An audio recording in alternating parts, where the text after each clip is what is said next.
He's like a pinky to suck on. It is 8:50 in the morning. And 8:58. whatever. Well, Greg is passed out and he's snoring.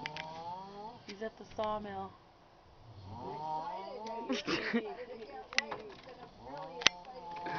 It's pretty funny. He has no idea.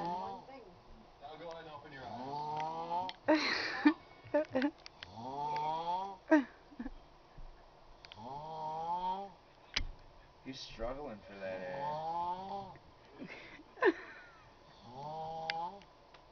Fucking sitting. Trying to let him breathe. Sounds like he's saying, "Aw." I don't. Oh. No. Aw.